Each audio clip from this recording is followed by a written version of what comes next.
Islander has been a massive success, thanks to your incredible support. If you'd like to purchase a copy of the first edition, it will be available until Monday the 17th of June, after which it will be removed from the store and go to print. This is your last opportunity to secure a copy of this first edition. I don't mean to be alarmist here, and I don't want to be alarmist through this segment, but I'm going to do a bit of a review of what's been going on with the Ukraine conflict and some of the discussions that have been going on and some of the statements that have been made from Western leaders regarding the conflict that seem to be escalating it, to me. Certainly there seems to be a lot of saber rattling goes on, that is going on right now, and I want to try and understand why that is, because it does really worry me at the moment. And I know that there's some arguments against this, but it seems as though they are behaving as though we can escalate to a ground war with Russia. At least parts of the elite establishment are. And I want to understand why. And I want to understand why they seem to be so blasé about the fact that there could be potentially nuclear exchanges. Is it that they're not particularly confident in that Russia can fire nuclear exchanges accurately? Is it they think that they won't do that much damage? Is it they think that they can neutralize that kind of threat before it even gets here? I'm very concerned about what's going on, and I want to approach this with caution. Before I go any further, though, we do still have copies of Islander available for pre-order if anybody is interested, which you should be, because it truly is an excellent magazine that we've produced here, and it's got articles from very, very interesting writers on very interesting subjects, and the pre-orders are still available up until next Monday. So after that, you won't be able to get your hands on a copy, except for one which I assume will be marked up to an incredible price on eBay, because this will be a rare collector's edition. Very, very valuable, very, very expensive, maybe. So get a hold of one while you still can. Anyway, so I'll move on to what's been going on recently. So I have spooked myself, I will admit, looking into what's going on, because one of the recent reports that I was seeing was this, that Ukraine has been allowed to use US weapons to strike targets on Russian soil, and this is according to senators and other Western officials. This has been approved under guidance from Joe Biden. What I believe it is that they're allowed to strike tactical, strategic targets within Russian soil using US weapons. The Ukrainians have been calling for more tech so that they could defend new attacks that have been coming to Kharkiv. And Germany has also stated, Olaf Scholz has, that they will be allowed to use German weapons to strike similar relevant strategic targets. Putin has warned Germany on Wednesday that the use of its weapons by Ukraine to strike inside Russia would mark a dangerous step, and he said Moscow could in turn provide long-range arms to others to strike Western targets. And also, NATO is fully backing these developments, where the Admiral, Rob Bauer, who's NATO's military committee officer, was saying that we shouldn't allow Putin to deter us in supporting Ukraine by claiming sending M1A1 tanks and high-mobility artillery rocket systems would cross a red line and escalate the war. Shortly after the possibility of deploying trainers, French trainers, surfaced in news reports, French President Emmanuel Macron said his government would provide Kiev with combat aircraft and trained pilots and crews in France. There absolutely would be pushback in the alliance if Trump moved to pull the United States out of the alliance, because this is a genuine concern. It seems that a lot of Europe and NATO has, that Trump will get in if he gets elected in and decides to pull out of Europe because it's either too costly or people within the NATO alliance aren't paying their fair share of the bills as he sees it, which would leave Europe vulnerable, because Europe for such a long time has relied on American backing for its own military security. Bauer also said that since it was a treaty, the House and Senate would have to concur as well, so there would be pushback against Trump. And all of this seems to be developing, and I think recently, over the past few weeks, there was the approval of a $60 billion aid bill to Ukraine from the US, which had spent months circling around without much going on, which meant that Ukraine is in a worse situation now, because it's really not going well in Ukraine. The war effort in Ukraine right now is going terribly for Ukraine. There will be spin doctors saying one way or another that Ukraine is actually just on the cusp of winning against Russia. We're finally going to stick it to Putin. But they've been saying that for about 2 years now. I actually saw the BBC last month talking to military commanders and former commanders in the UK, and they were saying that, well, there's a good chance they're going to lose this year, Ukraine that is. Although with the sort of fog of war, it's very difficult to say. what will happen, right? I'm not willing to put myself out on a limb and say what's going to happen, but it's interesting to say the least. I'm willing to hesitate the prediction. All right.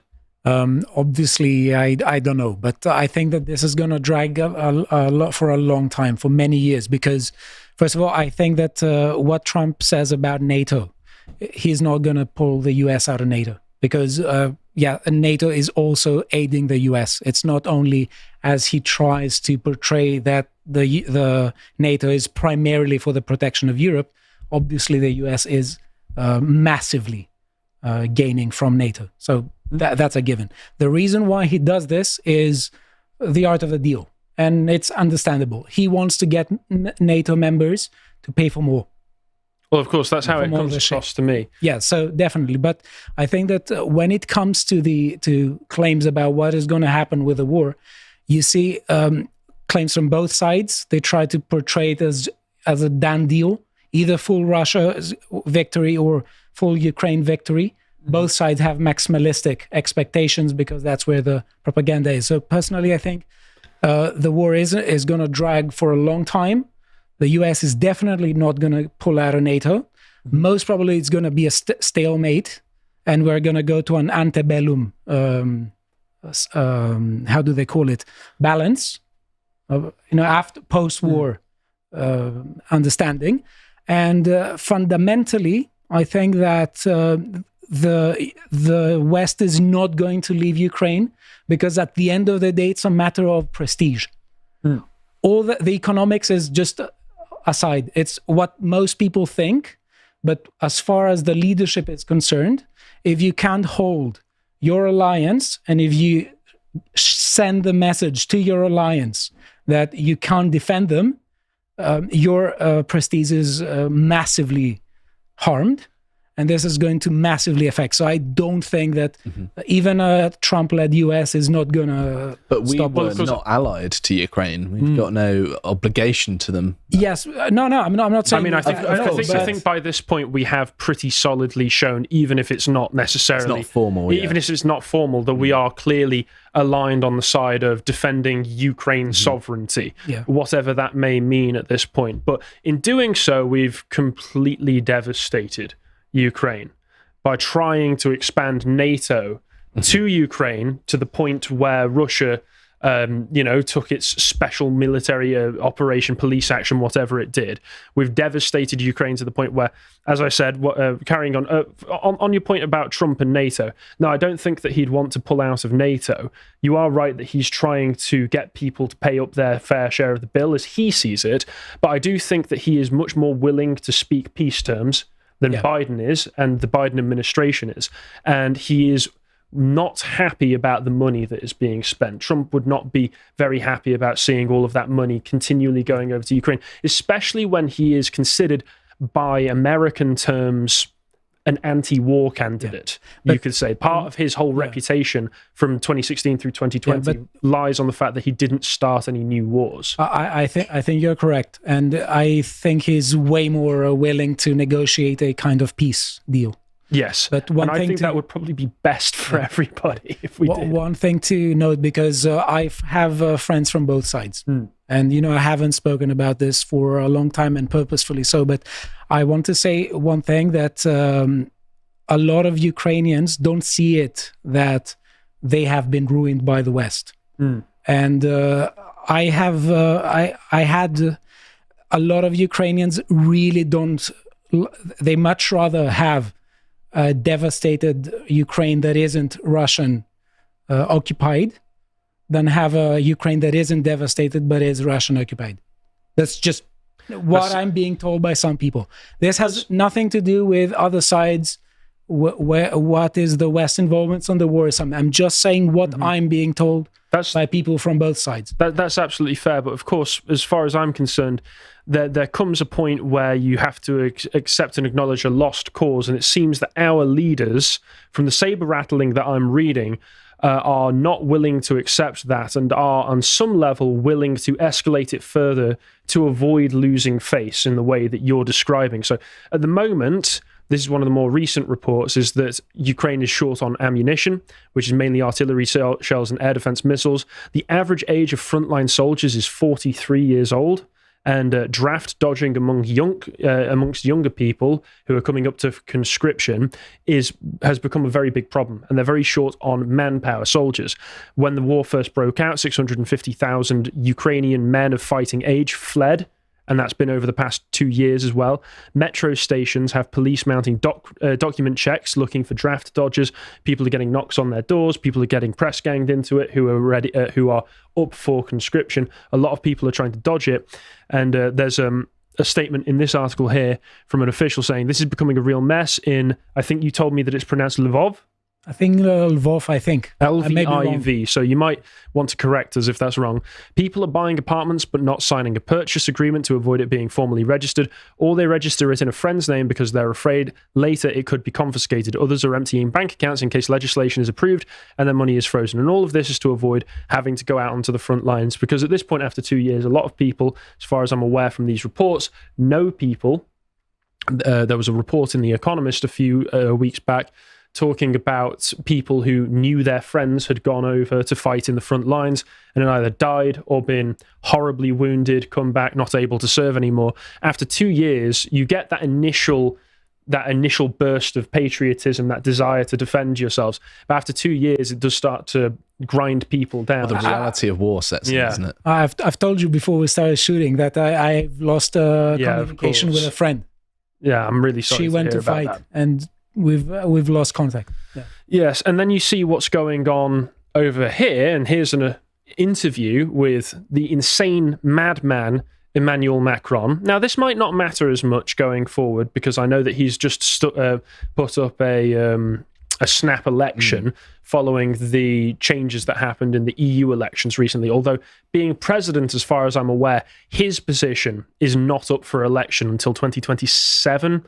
Somewhere around there. So he's still securely in his position, even if the parliament and prime minister changed underneath him. So what's he talking about here? And he does seem to be referencing the fact that Europe would be in a position of strategic weakness if America were to pull out. He's starting to talk about how Europe could die. He's saying that we need to ensure European military security in the case of America pulling out. We need European economic security. He's blaming all of this on Russia, saying through its behavior and choices, it has become a threat to European security, despite all the efforts made by France, but also by Germany and the United States. And we can fact check how honest that is later.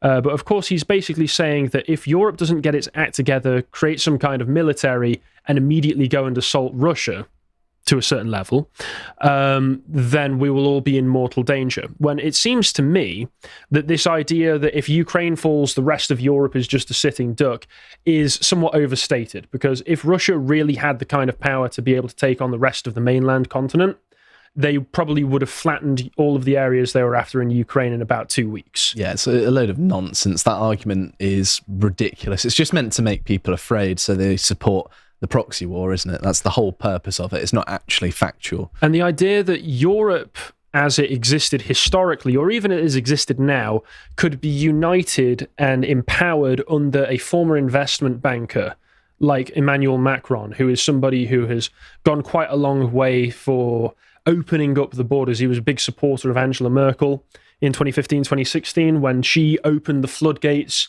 to third world immigration into Europe.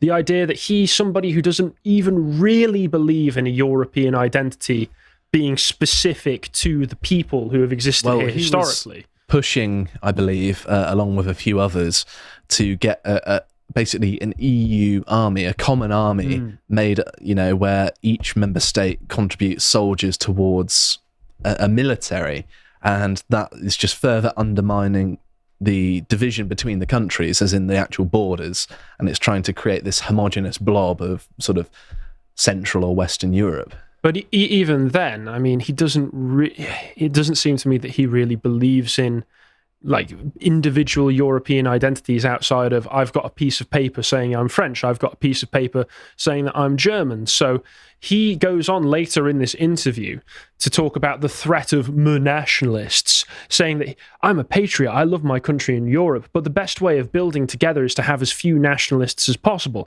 Nationalists are just distorting the European debate. Brexit has impoverished the United Kingdom, and all European nationalists are hidden Brexiteers. So, of course, he's the one saying earlier on in the interview, when he's asked, do you stand by what you said about possibly sending ground troops to Ukraine? He says, absolutely. We're the ones threatening Europe. We're the ones threatening European security. He, who has become one of the most hawkish against Russia, saying that we need to escalate by sending French troops, German troops, all other troops, US troops probably as well, I'm sure it would be his best case scenario, to fight Russians on the ground, therefore escalating it into a greater conflict. You mean to say a man with a Napoleon complex wants to avenge his idol's last defeat? I know. Yeah. What a question. And he also says that he's got and he talks about how he would want to neutralize nationalists in Europe. And he says, we have a Franco-German agreement with Chancellor Scholz to move to qualified majority voting on the two main issues that still require unanimity, namely taxation and foreign policy. Foreign policy probably being the more important of the two in his mind right now. The reality of European practice is that even when you have a policy that is under qualified majority voting, when you are at a moment of crisis, a serious moment, unanimity comes back in because the leaders bring it back to the council table. So what that sounds to me, translated from bureaucrat speak, is we create crisis to drive consensus. We have all of these nationalists threatening our vision, our way of life that we have created in Europe, which is impoverishing European people. So if we create a crisis, escalate something, for instance, then that will force the nationalists and populists to step aside or toe the line. That's what it sounds like to me. What is absolutely appalling with lots of EU bureaucrats is that they are, I think basically they believe nothing, because a lot of the times I hear this rhetoric that Merkel and Macron in 2015, they just wanted to do what they did. I think it's not so much that they wanted. It's not that they have any humanitarian values or something. I think it was what was seen as a political necessity at that moment, because we had the Brexit discussion. And at the time, Greece had the awful Syriza government that flooded Greece with 10% of Greece's population with immigrants. Yes. And there was this pressure to somehow relocate them in the EU.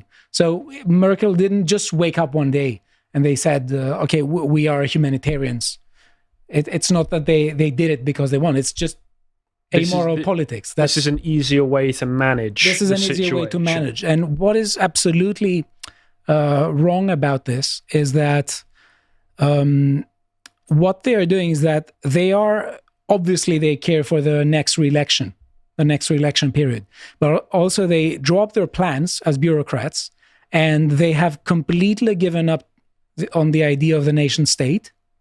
They try to demonize any kind of appeal to a nation, and what ends up happening on paper is that their plans are actually making the demographic problem worse, not because it's something that there's an intention behind it, but because when you have, let's say, a demographic issue, bureaucrats are treating it just like Chuck Schumer is treating it in the US. So it's purely an economic problem. But most people in Europe and in the West are saying it's not just an economic problem, it's also a national and a cultural problem. And we want somehow to, let's say, go back and rediscover a culture, reaffirm our values, and improve our numbers. The kind of bureaucratic forecasting and the plans that they are devising, and the constant going after the GDP every year, is what is actually doing things worse, not because they have any values or they have a plan. I think they just care about the GDP and indexes of the sort. I do think that is clearly something that they prioritize over any other, what you could call humanitarian values. I do think there is an aspect of this where people like Macron, people like the elites that we have in the UK and in other parts of Europe, have separated themselves so much from the population below them. No doubt. The citizens of their nations, that they see themselves not only as being above them in a hierarchical sense in just terms of I've got the levels of power, but also better than them, and no doubt about see the concerns of those lower than them, specifically the middle classes, as being petty. They would probably use terms like bourgeois to describe them, and they have a certain disdain for them. So I agree with what you're saying there, but I do think that there is a somewhat intentional element in the demographic change that's been foisted upon Europe as a way to try to destroy those values that they see as being disdainful and oppressive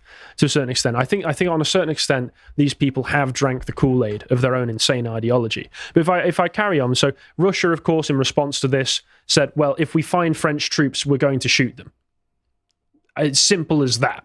Surprising no one. Yeah. If the French appear in the conflict zone, they will inevitably become targets for the Russian armed forces.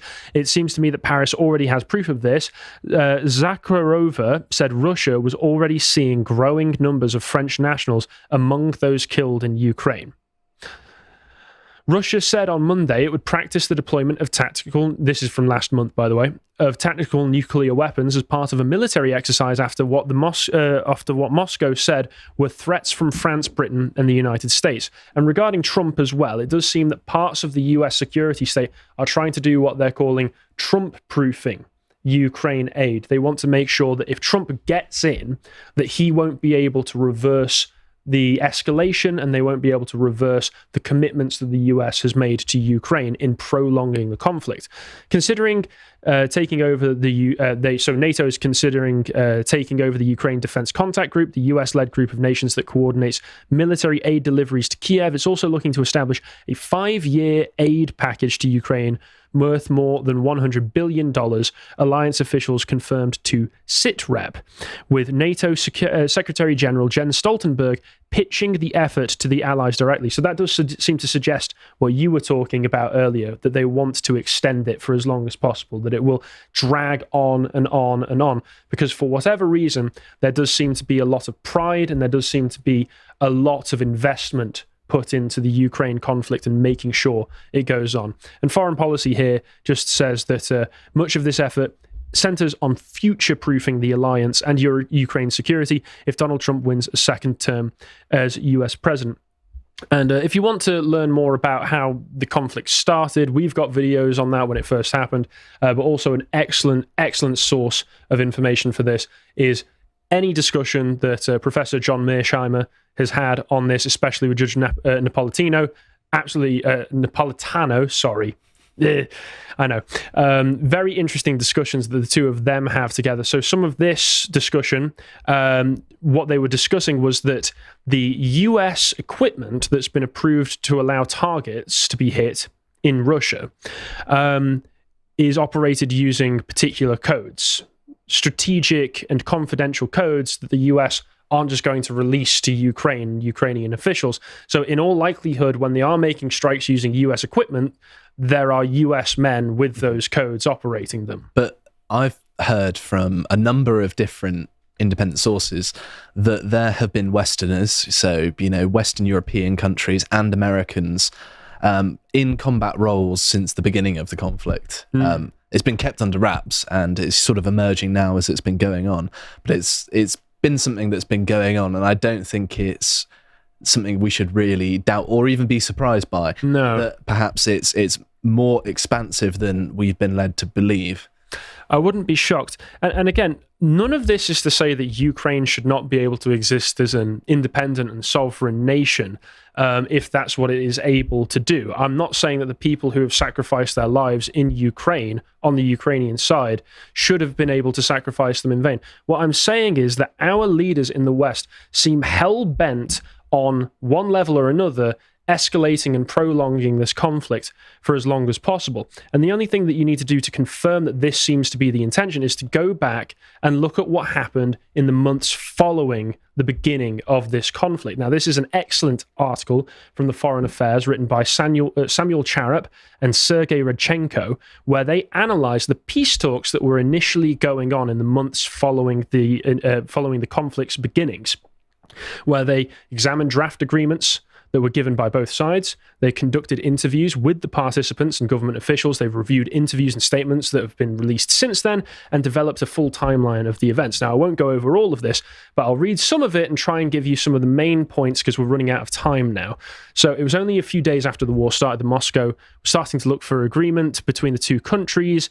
Putin arranged a negotiating team, as did Ukraine. The reason for it being so soon after seems to be the initial push into Ukraine did not go as well as Russia were expecting. They pushed a certain distance onto the territory, but they were unable to take Kiev, they were unable to take Kharkiv, and Putin realized that he was in for the long game if he wanted to carry this on. So perhaps it was time to get to the negotiating table already and see what we can work out here.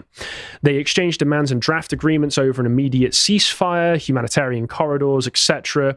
Zelensky and Ukraine were primarily after absolute security agreements from Russia and other states, which would mean that they wouldn't be part of NATO. They would actually have the opportunity to join the European Union as part of these talks. That was a very strange thing, seeing as Putin was very against that in 2013. But it would require them to be neutral. And here's the logic as put in the article. Russia would be a guarantor too, which would mean that Moscow essentially agreed that the other guarantors would be obliged to intervene if it attacked again. In other words, if Moscow accepted that any future aggression against Ukraine would mean a war between Russia and the United States, it would be no more inclined to attack Ukraine again than it would be to attack a NATO ally. So it's just if you attack us, it immediately escalates. You don't get this buffer period like we're in right now. That's a really good point, because that sort of plays into my interpretation of everything. Do you want me to go over it very quickly? No, yes, go over it. So my understanding of this conflict is that the Ukrainian resentment against Russia's legitimate, right? You know, they've got a long history of not getting along since the Russian Revolution of 1917, and they have good reason to hate the Russians. Obviously, their resistance against them is legitimate. However, the countries that are funneling in weapons and money and resources are using Ukraine as a proxy to get back at Russia. And I think the idea of the intelligence agencies, the military analysts, and our politicians in the Western world is that, sure, we'll be draining lots of resources supplying Ukraine, but we'll be wearing down Russia, and eventually maybe we'll be able to wear them down to a point where we can take them over and then instigate regime change of some form. Yeah, and then this can be sort of our territory, if you will, and in the long term, this is going to benefit us more, as well as allowing us to focus on places like China, which would be the last sort of redoubt. Well, it would be a hell of a geographical grab as well, it would. So moving into China's territory. So I think what they're trying to do is sort of resource extraction, really, is that they're playing a long game where they're throwing in resources to Ukraine to drain those of Russia, and then they can sort of pick the bones clean, if you will, once it collapses. But it doesn't seem to have played out that way. Yeah, it seems to be quite the Hail Mary at this point, judging by how events have turned out. So they actually had a draft framework treaty that both sides had accepted by about March, and they were exchanging drafts and amendments of that kind of central framework.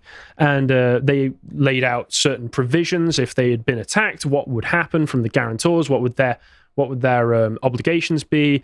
No-fly zone, supplying weapons, or possibly directly intervening. And it says, although Ukraine will be permanently neutral under the proposed framework, Kiev's path to EU membership would be left open, and the guarantor states would explicitly confirm their intention to facilitate Ukraine's membership in the European Union.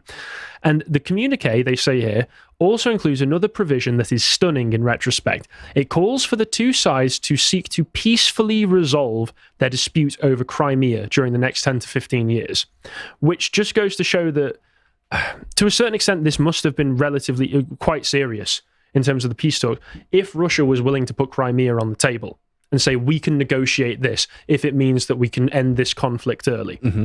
I'm not sure if I'm stealing your thunder here, but I know that a few Western leaders played significant roles in sabotaging these early peace deals to keep the conflict going on. Well, the article isn't quite as cut and dry as to say that it's explicitly just the result of someone like Boris Johnson meddling in the affairs. I'm sure it's more complicated. It does mention it, because it seems that it was after these peace talks started that they were able to push the Russians back, even more so than had initially happened, that had led to the peace talks starting in the first place. And it kind of gave the Ukraine government the sense that they would be able to forge on and possibly push them all the way out. So maybe these peace talks aren't entirely needed. But, of course, outside parties weren't enthusiastic about them either. The West, like you say, has a massive vested interest in attacking Russia. They see Russia as kind of a historical enemy at this point, ever since the end of the Second World War. And there are still a lot of people within the Western establishment who probably go back to those Cold War years, who carry on that same animosity. But they say here, already on March 30th, Boris Johnson seemed disinclined towards diplomacy, stating that instead, we should continue to intensify sanctions and with a rolling program until every single one of Putin's troops is out of Ukraine. On April 9th, Johnson turned up in Kiev, the first foreign leader to visit after the Russian withdrawal from the capital. He reportedly told Zelensky that he thought that any deal with Putin was going to be pretty sordid. Any deal, he recalled saying, would be some victory for him. If you give him anything, he'll just keep it, bank it, and then prepare for his next assault. In a 2023 interview, David, apologies for the pronunciation, Arakamaya, ruffled some feathers by seeming to hold Johnson responsible for the outcome. When we returned from Istanbul, he said, Boris Johnson came to Kiev and said that we won't sign anything at all with the Russians and let's just keep fighting. So it does seem to a certain extent that part of this was pushed from leaders in the West going to Ukraine and saying, well, I know it would be nice to get peace right now, but we don't want it. We'll keep it going. You can win this, which has just extended the conflict for another 2 years and led to death and injury for everyone involved. They conclude by saying, ultimately, however, in his discussions with Western leaders, Zelensky did not prioritize the pursuit of diplomacy with Russia to end the war. Neither the United States nor its allies perceived a strong demand from him or them to engage in the diplomatic track. At the time, given the outpouring of public sympathy in the West, such a push could well have affected Western policy. The Ukrainians' newfound confidence that they could win the war also clearly played a role. The Russian retreat from Kiev and other major cities in the northeast and the prospect of more weapons from the West changed the military balance. Optimism played a big role, and so they carried on, and by late April, they'd hardened their position, demanding a Russian withdrawal from the Donbass as a precondition to any treaty. And so the chair of the Ukrainian National Security and Defense Council put it on May 2nd, a treaty with Russia is impossible, only capitulation can be accepted. And that's all you can really say about it. So it does seem to me that the war has been escalated needlessly and is still being escalated right now, if the saber rattling is anything to go by. You can read that one way or another, but again, not to be alarmist, it worries me greatly. Mm-hmm. I hope you appreciated that segment from the podcast of the Lotus Eaters. And if you want to see what else we're doing, you can watch Bo's series Epochs, where he talks about Captain Cook with Luca Johnson, a guest. And if you want to see what else we're doing more generally, we always share links to our work on our Twitter. So that's a good way of keeping up with what we're doing. Thank you for watching, and goodbye.